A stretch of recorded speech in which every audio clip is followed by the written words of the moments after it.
Bismillahirrahmanirrahim. Assalamualaikum warahmatullahi wabarakatuh. Alhamdulillah wassalatu wassalamu ala Rasulillah wa ala alihi wa man tabi'ahum bil ihsan yaumil qiyamah. Alhamdulillah, pertama-tama senantiasa kita bersyukur kepada Allah Subhanahu wa taala atas segala kemudahan yang Allah berikan kepada kita, wabil khusus nikmat Islam dan nikmat iman yang Allah tanamkan dalam diri kita.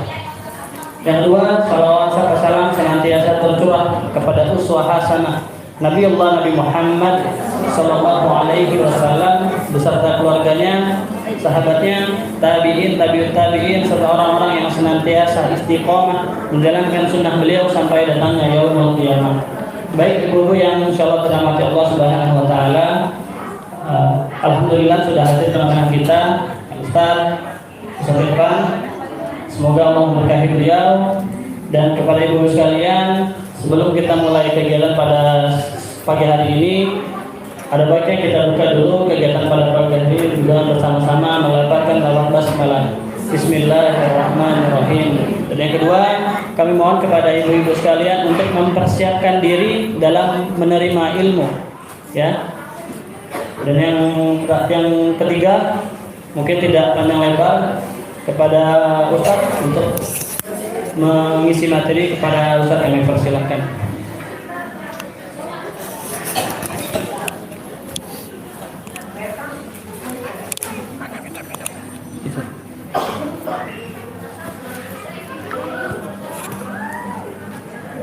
Bismillah.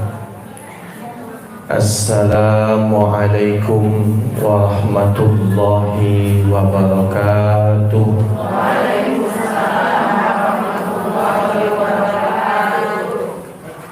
Innal hamdalillah nahmaduhu wa nasta'inuhu wa nastaghfiruh wa na'udzu billahi min shururi anfusina wa sayyiati a'malina, may yahdihillahu fala mudilla lahu wa may yudlilhu fala hadiya lahu. Asyhadu an la ilaha illallah wahdahu la syarika lahu wa asyhadu anna Muhammadan abduhu wa rasuluh la nabiyya wa la rasula ba'dah, amma ba'd. Qala Allah ta'ala fil Qur'anil Karim, a'udzu billahi minasy syaithanir rajim, ya ayyuhalladzina amanu taqullaha haqqa tuqatih wa la tamutunna illa wa antum muslimun. Faqala Rasulullah sallallahu alaihi wasallam, ittaqillaha haitsu ma kunta wadfi'is sayyi'atal hasanata tamhuha wa khaliqin nasa bi khuluqin hasan. Ummahat wa akhwati fillah, arsadani wa arsadakunallah. Alhamdulillah, dengan izin Allah pada kesempatan pagi hari ini kita dimampukan Allah untuk bisa hadir di majelis yang insya Allah dimuliakan oleh Allah Ta'ala. Amin.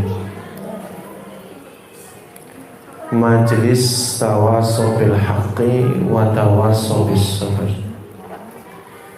Salawat teriring salam semoga selalu tercurahkan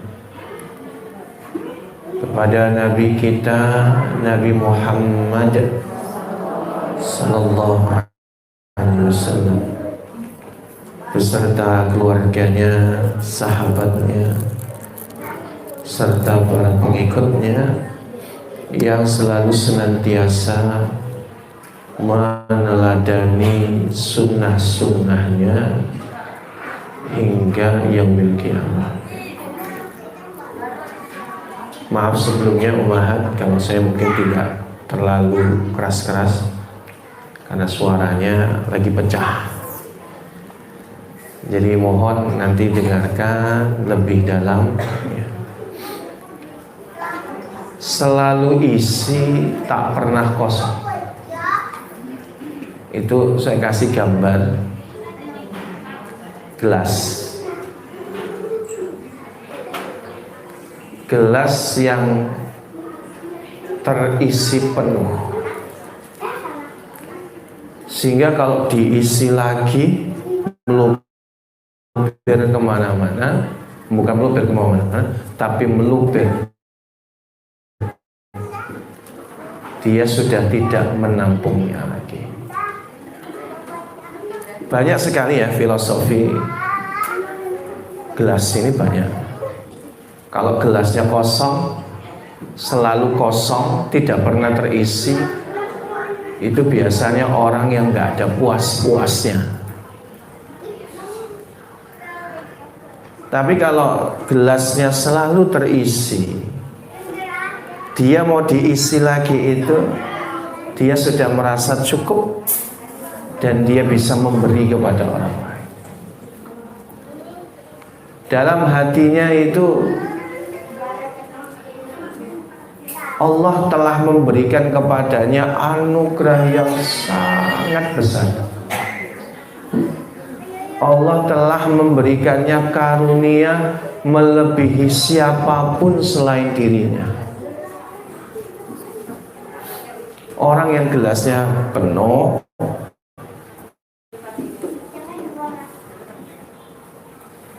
dia sudah merasa kaya dengan semua pemberian Allah, sehingga dia tidak pernah kekurangan.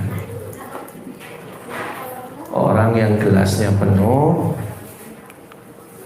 dia tidak akan minta-minta kepada siapapun, karena Allah telah memberikan kepadanya karunia yang tidak Allah berikan kepada selainnya.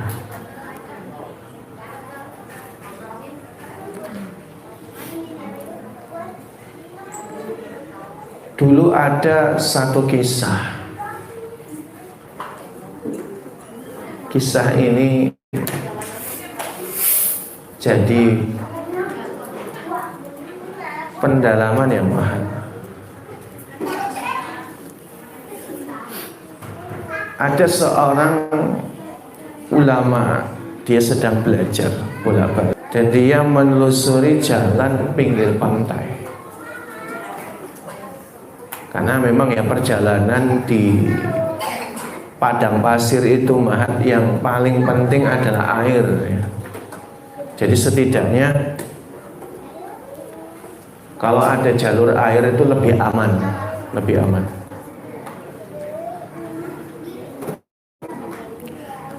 Sampai kemudian di tengah jalan dia melihat satu gubuk reot ukuran setengah badan manusia.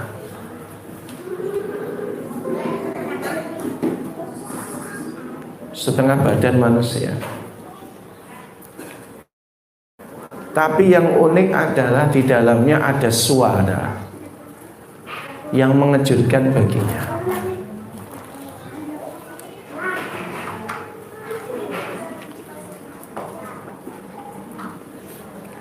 Maka ulama ini, ulama muda ya, ini ulama muda, tertarik untuk mendekati gubuk tersebut.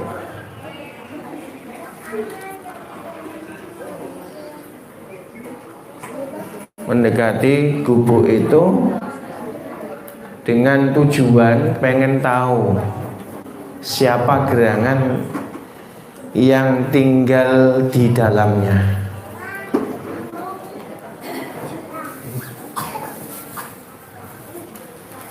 Maka begitu menakjubkan ya,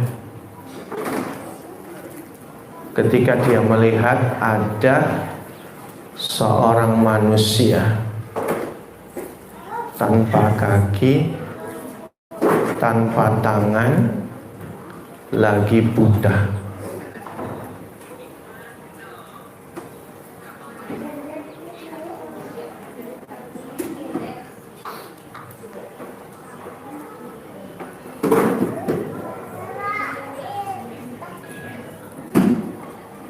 Ini menggetarkan jiwa. Kenapa? Dengan kondisi orang nggak punya kaki, nggak punya tangan, dan juga seorang yang buta, tetapi yang dia lafazkan adalah kalimah yang luar biasa. Apa kalimahnya? Dia berdoa, Allahumma auzi'ni an ahmadaka hamdan ukafi'u bihi syukra ni'matika allati an'amta biha alayya wa faddaltani ala katsirin mimman khalaqta tafdila. Orang yang buta bisa apa umahat? Orang buta, coba mata kita ini kalau buta ya, nggak bisa melihat alam semesta, nggak bisa melihat anak-anak kita, ibunda kita. Ya Allah, orang buta itu tidak enak. Nggak punya tangan umahat, gak enak. Coba kalau kita nggak punya tangan, nggak punya kaki, ya Allah. Barangkali nggak perlu kita katakan tidak punya tangan, tidak punya kaki, lalu nggak punya mata. Kadang kita itu hanya Allah uji sakit sedikit saja, rasanya bahwa Allah telah mencabut segala nikmat. Rasanya dunia ini berakhir. Rasanya bahwa dunia ini semuanya masalah.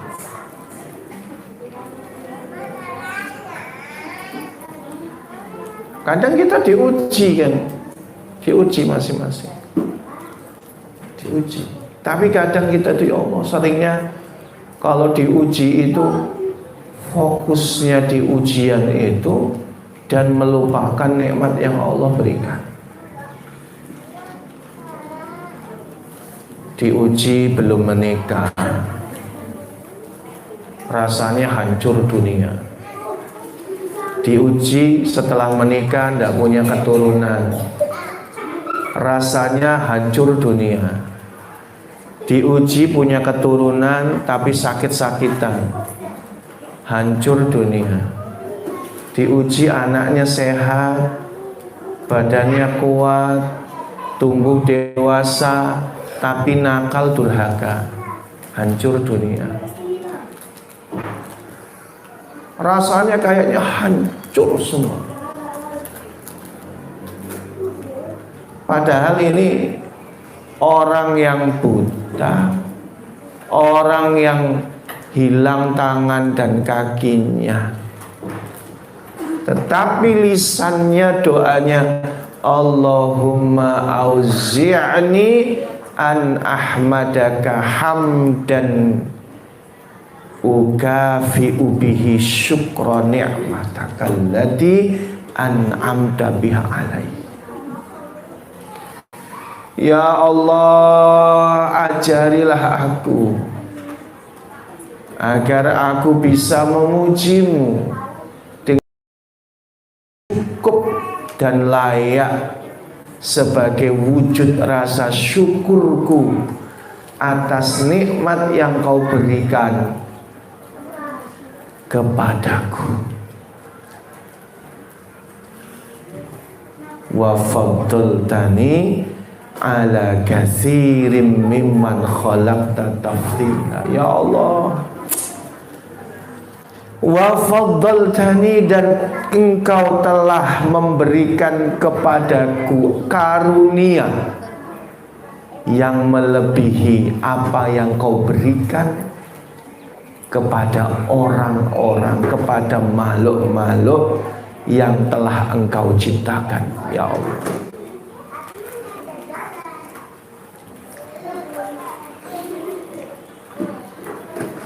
Maka kemudian ulama muda yang bernama Abdullah bin Muhammad ini takjub dengan laki-laki yang seperti itu, ya. Udah buntung, matanya buta coba. Maka dia katakan, aku bertanya kepada engkau wahai saudaraku,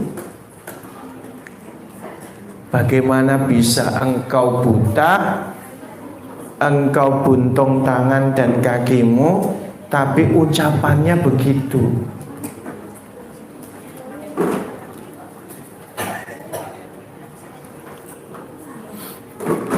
Nikmat apa yang telah Allah anugerahkan kepadamu sehingga doa dan zikirmu itu terus? Padahal itu buta, padahal itu dia buntung tangan dan kakinya. Nikmat apa yang dia katakan, ya Allah, engkau telah berikan kepadaku nikmat yang melebihi dari apa yang kau berikan kepada selainku, ya Allah. Nikmat apa?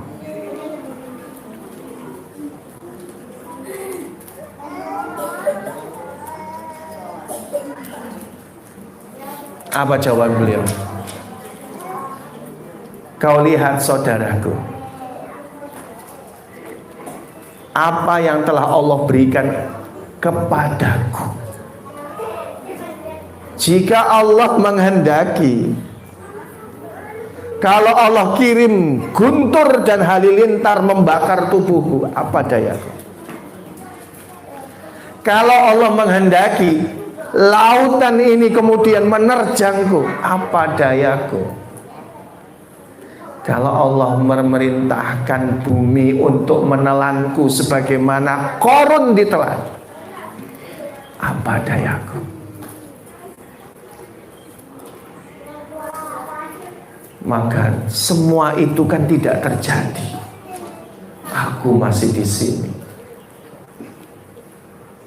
Bagaimana engkau tidak bisa melihat nikmat yang begitu besar yang Allah berikan kepadaku?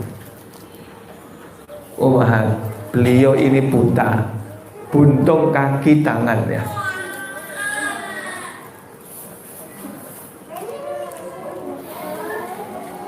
Kita tuh kadang mikirnya, ya Rahman, nikmat itu hanya uang itu loh, yang biasanya mikirnya itu. Baru senyum gitu. Umi, ibu, bulan ini bahkan anggaran belanja rumahmu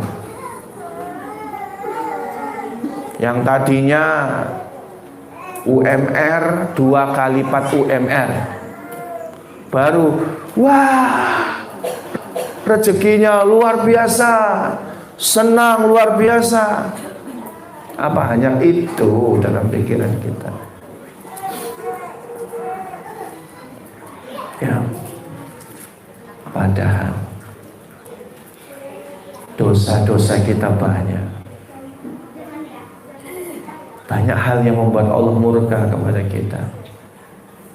Kalau Allah menghendaki, hancur kita. Lampung ini di bawah kita, Pulau Lampung ini,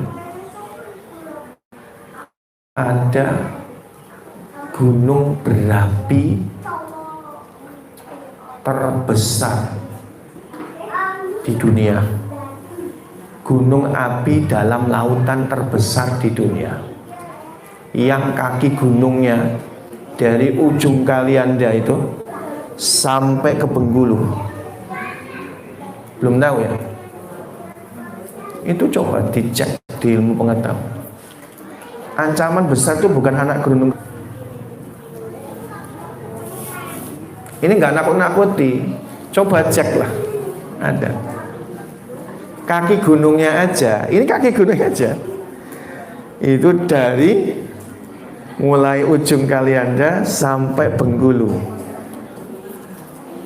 Itu kalau meletus, kiamat dunia. Selesai Pulau Sumatera ini. Lampung duluan.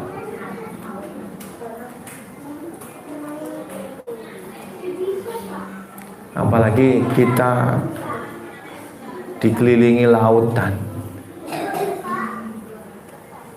Bagian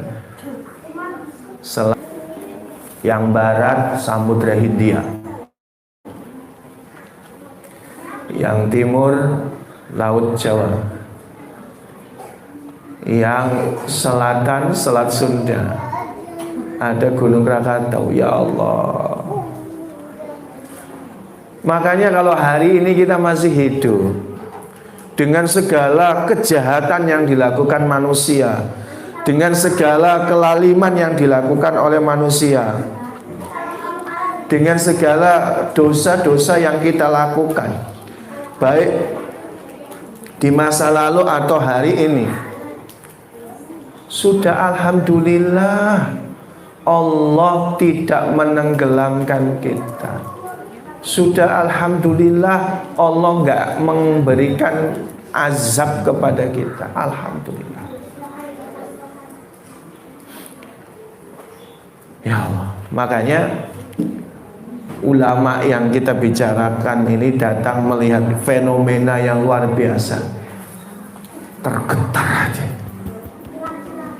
Betapa diri kita ini kurang bersyukur kepada Allah. Namun kemudian laki-laki buntung dan matanya buta itu berkata, wahai hamba Allah, Allah jualah yang mengirimmu kepadaku. Bolehkah saya sebagai saudaramu minta bantuan kepadamu? Anakku yang biasa membantuku mencari makanan ini sudah lama nggak pulang, harusnya sudah tiba, kok selama 3 hari ini nggak ada kabar beritanya. Tolong cek saudaraku, saya butuh pertolonganmu, semoga Allah merahmatimu. Maka kemudian Abdullah bin Muhammad, sang ulama muda ini keluar, benar-benar nyari anaknya. Dan betapa tergetarlah Abdullah bin Muhammad karena dia melihat ada jasad tubuh anak-anak basuh berumur 11-an 12-an tahun itu sudah habis tercapik-capik binatang buas.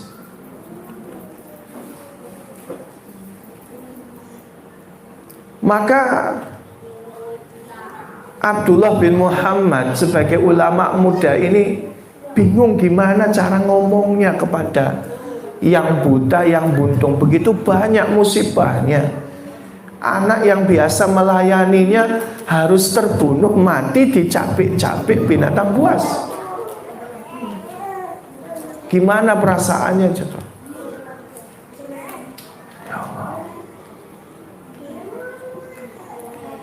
Maka di sepanjang jalan Abdullah bin Muhammad mencoba merangkai kata-kata nasihat demi nasihat untuk menguatkan saudaranya yang buntung itu. Maka kemudian karena dia ulama ya, Abdullah bin Muhammad ini ulama muda, maka dia ucapkan assalamualaikum. Waalaikumsalam. apakah engkau yang tadi menemuiku? Kata orang yang ada di dalam kubur itu. Iya benar. Dia tanya, bagaimana permintaanku kepadamu, apakah kau sudah menyelesaikannya? Kata Abdullah bin Muhammad, ya benar. Tapi saya terlebih dahulu mau nanya kepadamu tentang Nabi Ayub. Siapakah manusia yang lebih mulia antara dirimu dan Nabi Ayub? Maka laki-laki buta itu mengatakan Nabi Ayub sudah barang tentu, dia seorang nabi yang luar biasa. Lalu Abdullah bin Muhammad kembali berkata, tahukah engkau Nabi Ayub yang mulia saja itu harus Allah uji sampai dia kehilangan hartanya, keluarganya serta anaknya. Maka laki-laki itu menjawab, tentu aku tahu. Maka Abdullah bin Muhammad bertanya lagi, bagaimana sikap Nabi Ayub alaihi salam? Maka laki-laki buta itu menjawab, dia bersabar, menerima takdir dan selalu bersyukur dan memuji Allah Subhanahu wa ta'ala. Ya Allah. Terus apalagi yang harus dirasakan Nabi Ayub? Dia diejek, dihina sedemikian rupa. Bahkan kalau dia lewat satu jalan, tidak jarang dia mendapatkan gangguan dari orang-orang. Lalu bagaimana sikap Nabi Ayub? Kata Abdullah bin Muhammad, maka orang itu mengatakan dia bersabar, bersyukur dan selalu memuji Allah. Maka laki-laki yang buta itu mengatakan, langsung saja sampaikan apa yang hendak kau sampaikan.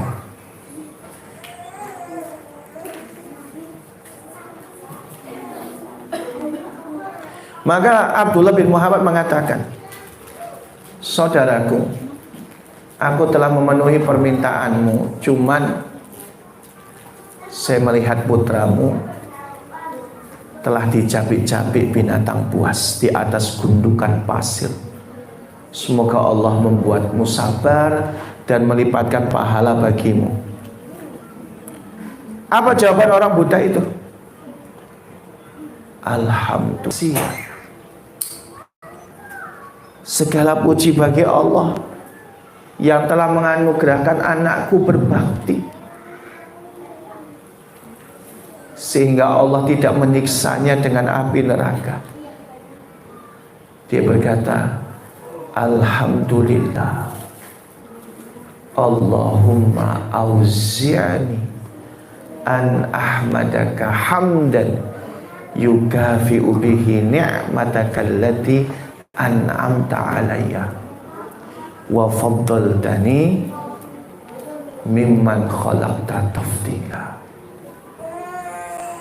Baru kemudian laki-laki buta itu menghembuskan nafasnya yang terakhir. Maka Abdullah bin Muhammad ini bercucur air mata, inna lillahi wa inna ilaihi raji'un. Sampai di detik itu, musibah yang besar itu, ucapan terakhirnya adalah alhamdulillah.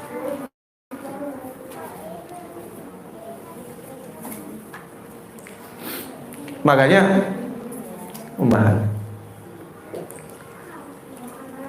ketika itu bingung Abdullah bin Muhammad bagaimana mengurusi jenazah laki-laki ini. Hingga kemudian ada rombongan datang, ternyata teman-temannya Abdullah bin Muhammad. Begitu datang dicegat, saudaraku bantu saya menguburkan seorang jenazah saudara kita. Lalu para teman-temannya berkata, ada apa? Ini ada saudara kita yang meninggal. Waktu itu sudah ditutupi kainnya. Maka Abdullah bin Muhammad tuh nangis bercucur air mata. Ya Allah, betapa banyak orang-orang yang musibahnya lebih kecil daripada saudaraku ini, yang banyak mengeluh. yang kurang syukur kepada Allah Ta'ala. Berapa banyak manusia yang ujiannya jauh di bawah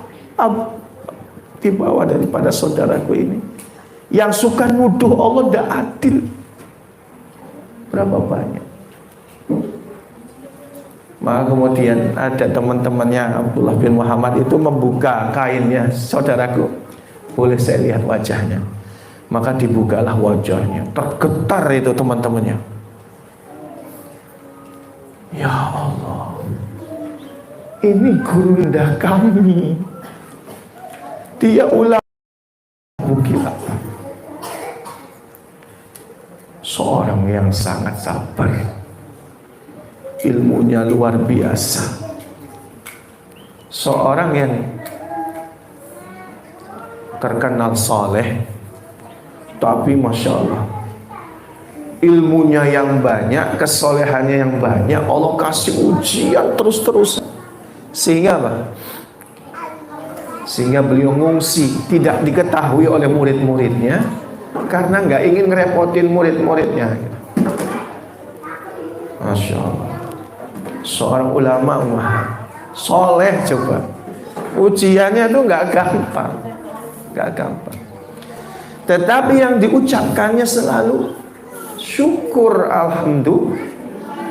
Itu loh, kalau hati kita itu selalu isi, tak pernah kosong. Kalau kita itu nganggap diri kita ini selalu kurang, selalu banyak masalah, selalu banyak musibah, saya tidak seberuntung orang lain, saya tidak seberuntung tetangga saya tidak seberuntung kakak adik saya tidak seberuntung teman-teman sekolah saya. Kita nggak akan pernah bisa bersyukur kepada Allah, nggak bisa. Jadi stop mikir yang bahwa kita ini paling menderita, itu stop. Apa yang ada dan Allah berikan pada kita ini, itu adalah anugerah yang luar biasa dari Allah Subhanahu wa ta'ala.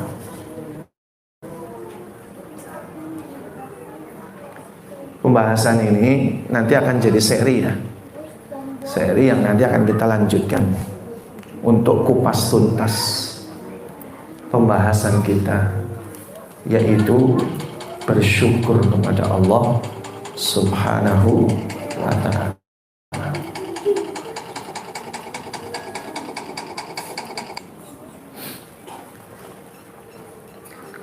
Apa makna syukur itu? Syukur itu secara bahasa adalah ats-tsana'u 'alal muhsini bima aulakahu minal ma'ruf.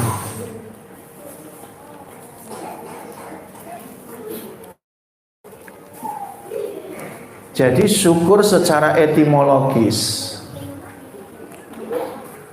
itu ats-tsana'u 'alal muhsin, pujian bagi orang yang memberikan kebaikan, bima aulakahu minal ma'ruf, atas kebaikan-kebaikan yang dia berikan.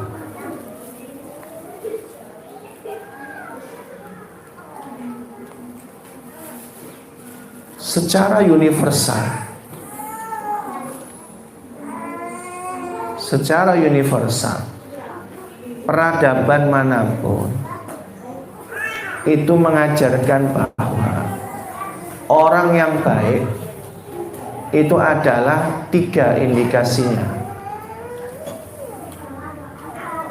Kalau ada yang memberi, bersyukur, atau dalam bahasa Indonesia berterima kasih.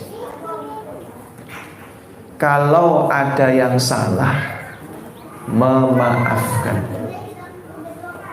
Kalau berbuat salah, minta maaf. Ini ajaran universal, bukan hanya di Islam. budaya barat, timur, manapun itu akan menjunjung 3 perihal universal itu.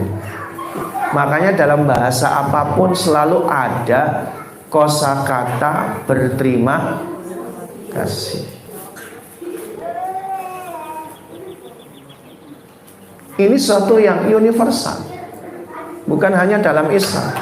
Maka secara etimologis, secara bahasa, bahwa ya namanya syukur, berterima kasih itu sesuatu yang biasa dan tidak dianggap orang baik kalau nggak berterima kasih.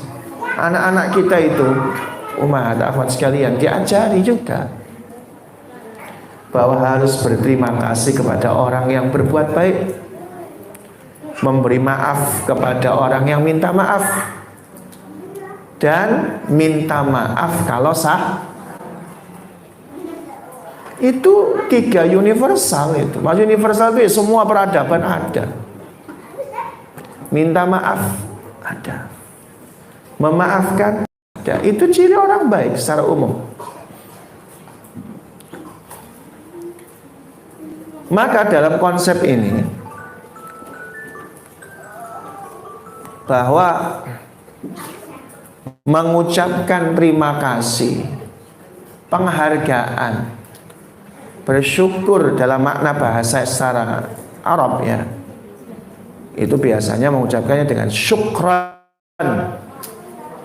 Syukran itu terima. Jadi katanya sama syukru, syukran, syukran terima kasih, syukur. Itu baru secara bahasa ya. Cuma kan kalau dalam konsep kita yang sudah ngaji kan tidak cukup syukran ya. Ucapan terima kasih yang terbaik itu mengucapkan jaza. Nah, kalau perempuan jazakillahu khaira. Ya. Kenapa khaira? Karena mansub.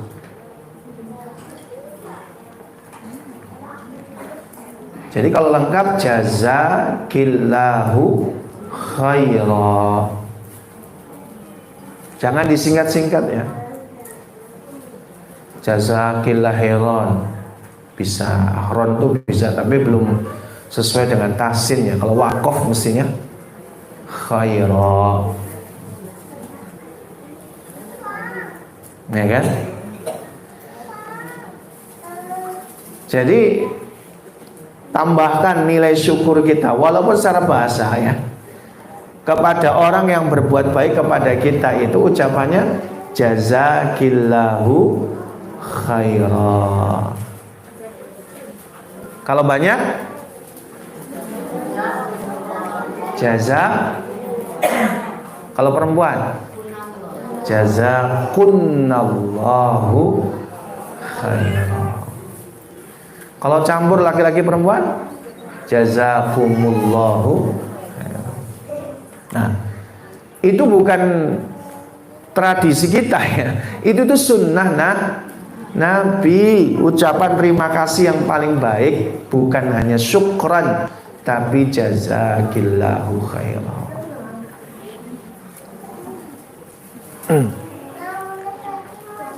Dan ini memang diajarkan secara bahasa.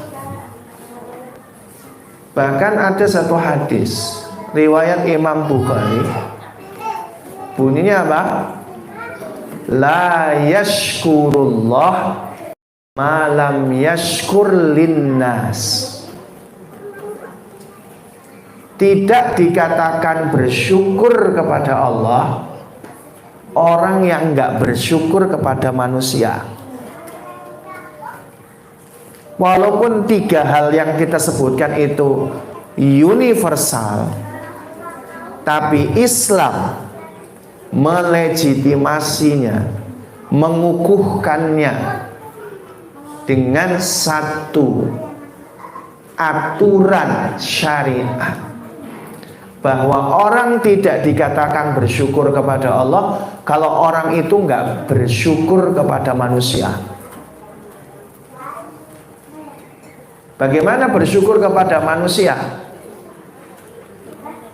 Kalau Islam bersyukur kepada manusia itu membalasnya dengan yang lebih baik.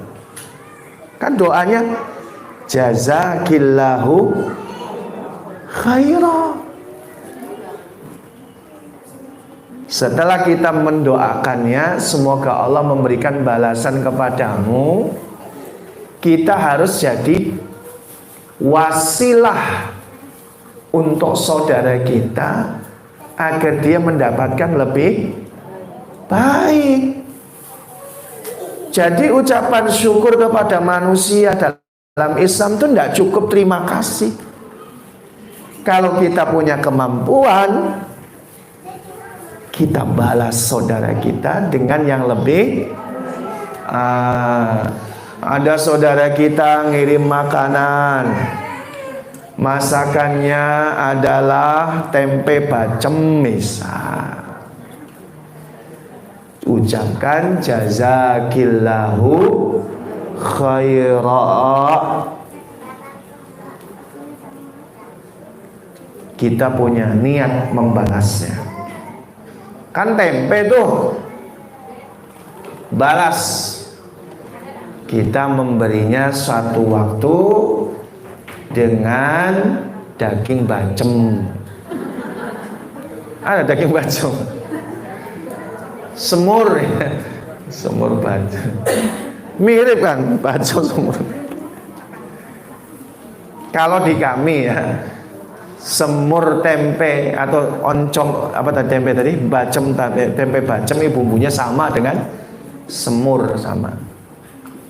Kalau di saya ya nggak terlalu manis tapi rasanya kayak semur itu ya. Kalau orang sini semur tempe, tapi kalau saya namanya tempe bacem itu bumbunya semur, sama. Jadi dibalas dengan daging. Ya, enggak mau. Kasih tempe lagi, nanti di grade berikutnya. Jadi terima kasihnya manusia, umat Islam kepada sesama manusia itu enggak cukup mendoakannya. Jazakillah khairan itu adalah doa seremonial. Semua terima kasih umat Islam ada doa itu, tapi ini grade paling rendah. Kalau kita mau berterima kasih, balas dengan yang lebih baik. Kalau tidak mampu, minimal sebanding. Nah tadi kan, kalau kita ngasih tempe ketemu tempe lagi, nggak apa-apa, itu bagus juga. Yang sebanding, temennya ngasih tempe bacem, kirim tempe crispy, kan? Sama-sama tempe, kan? Apa lagi? Sambal tempe. Kalau saya pribadi tiap hari makan tempe nggak pernah bosen. Kalau saya ya, karena apa? Makanan kita. Pokoknya gimana variasi makanannya lah, masakannya apa. Kalau tempe itu selalu enak. Artinya apa? Sebanding bahannya. Kalau tidak mampu, tetap memberi sesuatu. Walaupun nilainya di bawah itu, tetap.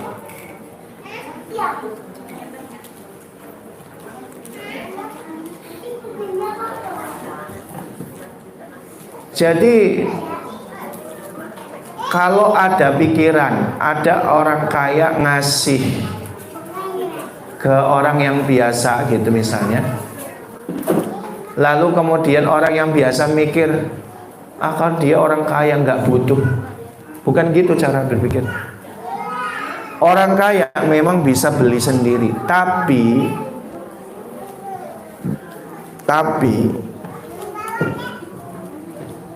tetap ada kasih sayang. yang harus dipresentasikan, diungkapkan, diwujudkan. Kata Nabi, at'imut ta'am, saling berbagilah makanan.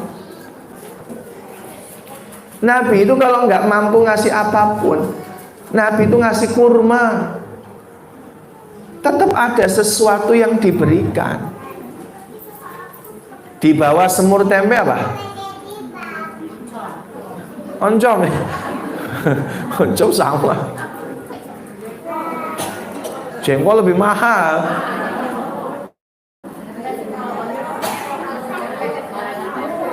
Nah, di bawahnya ikan asin. Oh mau? Oncom. Apa lah oncom lah. Oncom kan ampas ya. Ya. Tapi oncom enak soal. Ya inilah tiwul lah gitu. Nasi tiwul. Pokoknya ada sesuatu yang diberikan. Bisa sesisir pisang, bisa apalah gitu. Dan orang kaya sekalipun nanti misalnya saya juga mampu beli, nggak apa-apa. Itu bagian daripada rasa kasih. Jadi jangan mikir orang kaya nggak butuh. Orang kaya itu tetap perlu diberi. Bener loh. Ini Pak, berdasarkan wawancara ya, saya observasi langsung gitu. Orang kaya itu senang juga, cuma dikasih kerupuk, senang banget. Paling tidak ada perhatian gitu. Karena sifat manusia itu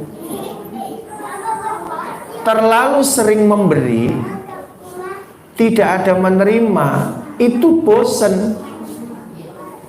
Ngasih sewaktu-waktu, oke. Tapi kalau ngasih terus, oh tunggu dulu. Nah, sifat manusia.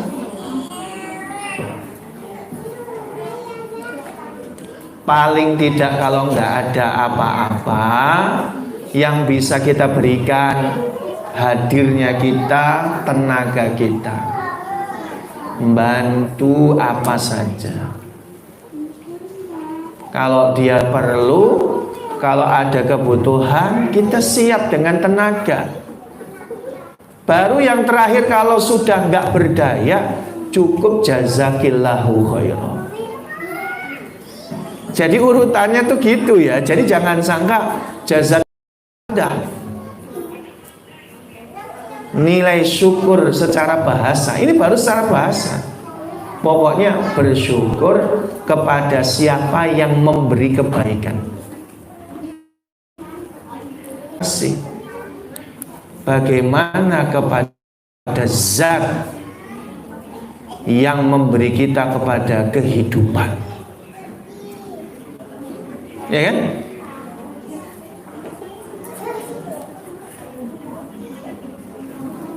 Secara universal, ada orang berbuat kebaikan sama kita, kita harus berterima kasih, bersyukur kepadanya.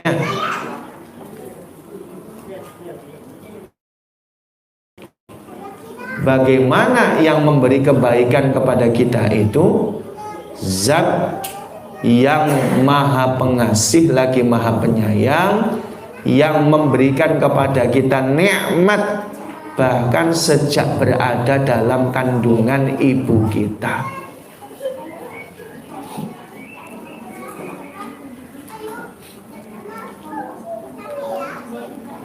Bagaimana ini? Kita hanyalah setetes air mani yang hina. Lalu Allah kemudian pertemukan dengan ovum dari ibunda kita, jadilah nutfah, ya kan? Terjadilah pembuahan. Kan kita tahu bagaimana susahnya sel sperma mencari ovum. Padahal ovarium wanita itu ada 2 dan ovum itu tidak selalu tentu apakah di ovarium kanan atau ovarium kiri. Itu bermiliar sel sperma, bagaimana menuju sel ovum itu butuh nikmat yang luar biasa.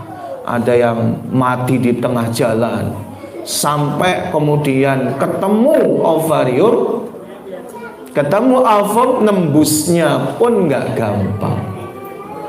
Untuk menjadi kita hari ini, kita ini adalah hasil rivalitas yang sengit yang Allah Ta'ala jadikan, lalu muncul pembelahan-pembelahan sel sehingga kemudian kita menjadi alaqah. Apa alaqah? Segumpal darah. Selesai. Udah. Kejadian ini nih ibu-ibu nggak tahu loh. Ibu taunya gimana hamil gitu aja.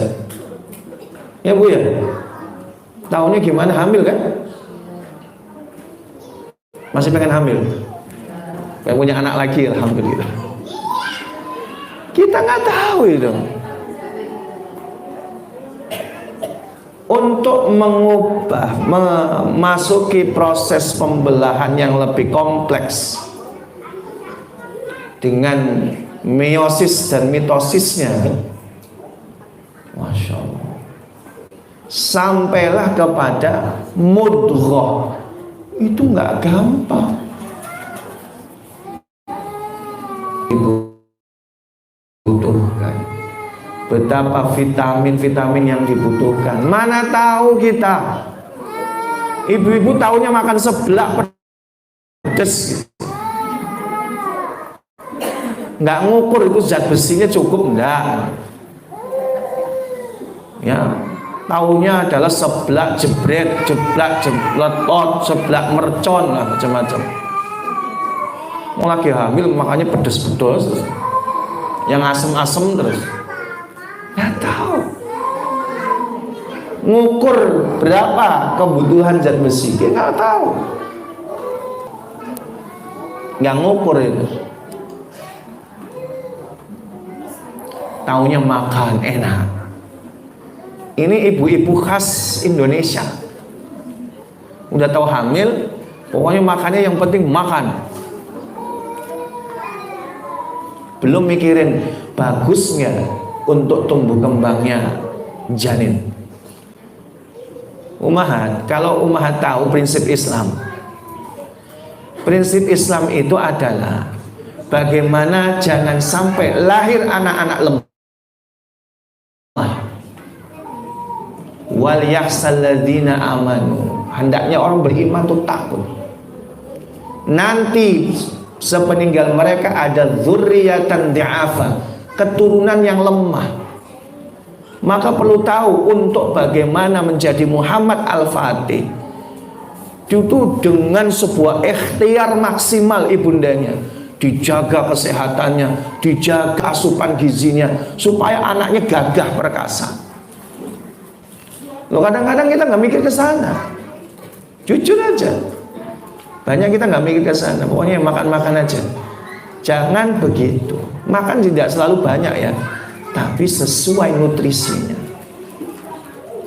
Dimana nanti anak kita ini lahir dengan kejeniusan otak dan kejeniusan badan berpadu seperti Umar bin Khattab.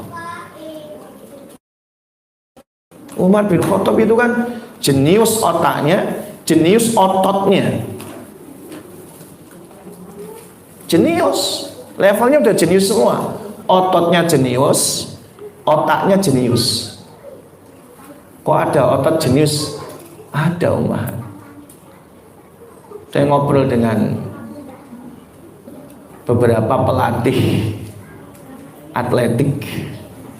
Otot kita itu ada yang kalibernya jenius, Dulu kita nggak mikir, tahu-taunya ada lahir anak-anak kita hiper, taunya gitu aja. Kok yang nggak ada capeknya? Sial, jenius ototnya, dia nggak berhenti dia. Kalau di level ibu-ibu itu ada ibu-ibu jenis merantasi. Tahu jenis merantasi itu? Ibu-ibu gesit, ya, bersihin rumah, sikat 10 menit. Bersihin toilet, sikat 5 menit. Masak, timer maksimal 15 menit. Nyuci baju maksimal setengah jam. Jam setengah 9 kelar semua. Ada nggak ibu-ibu kayak gitu? Oh, ada. Hah? Oh, 10 menit. Oh, mie sama telur. Masa dikasihnya mie terus?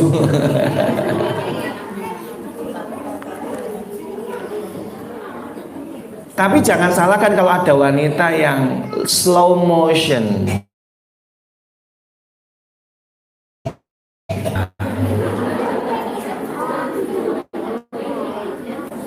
Nyapu sejam, pelan diresapi sambil mikir apa nggak tahu. Mandinya sejam. Kalau cepat gampang lelah memang. Kalau urusan takdir iya. Tapi itu bisa jadi dari sejak janin, memang begitu. Gitu loh, kondisi fisik kita, otot kita. Tergantung nutrisi dulunya bagus atau tidaknya. Anak-anak yang stunting itu, artinya yang telat tumbuh kembangnya, sama dengan nutrisi yang telat. Anak-anak stunting itu kan karena memang ibunya nggak paham, kurang memberikan nutrisi kan, itu. Ini hukum sebab akibat yang memang Allah ciptakan sebagai bentuk nilai ilmu pengetahuan menunjukkan. Ada dokter gizi itu sampai ngitung apa yang kita makan dengan apa yang kita butuhkan, nyaris di bawah garis kebutuhan. Adanya kita seringkali adalah berlebihan dalam satu aspek, berlebihan, terlalu banyak glukosa, obesitas, kan gitu. Banyak yang kita tidak seimbang. Kita di bawah garis kebutuhan rata-rata. Tapi buktinya kita masih hidup. Tapi yang jelas, ya yang jelas, ini berdasarkan perhitungan semuanya. Mudghah, baru kemudian mudghah, kemudian fasa idham, tumbuh tulang belulang. Baru ditiupkan roh ke dalam jasad, baru lahir, tumbuh kembang terus dengan tidak pernah jeda, tidak pernah ada absennya, tidak pernah ada jedanya nikmat yang Allah berikan kepada kita itu. Sampai jam berapa, Fi? Hah? Sudah habis? Sudah habis semua, ya Allah. Baru pengertian ini. Nanggung ya? Nanggung saya sedikit lagi. Ya udah sejam lewat 15 menit ya Allah. Ibnu Qayyim berkata, ini menjelaskan syukur dalam perspektif agama Islam, artinya secara terminologisnya adalah menunjukkan adanya nikmat sana'an wa'tirafa, keluar dari lisannya puji-pujian. Wa'tirafan, mengucapkan kesadaran diri bahwa nikmat itu datangnya dari Allah, dia diberi nikmat tersebut. Wa ala qalbihi syuhudan wa mahabbatan, dengan melalui hati berupa persaksian dan cinta kepada Allah. Wa ala jawarihihi inqiyadan wa ta'atan, syukur melalui anggota badan berupa kepatuhan dan ketaatan kepada Allah Subhanahu wa ta'ala. Ada di dalam kitab Madarijus Salikin jilid 2 halaman 200. Waktu dan tempat kembali kepada MC. Alhamdulillahirrahmanirrahim. Jazakallah khairan pada saat kita menyampaikan ilmunya kepada kita semua. Mungkin selanjutnya yaitu kita beri sejenak, sekaligus para ibu-ibu sekalian yang ingin bertanya, kami persilakan untuk tulis di kertas lembar. Tapi untuk pada kesempatan kali ini pertanyaan hanya kita batasi dua pertanyaan. Mungkin kita sejenak, kita tutup sejenak. Assalamualaikum warahmatullahi wabarakatuh. Waalaikumsalam warahmatullahi wabarakatuh.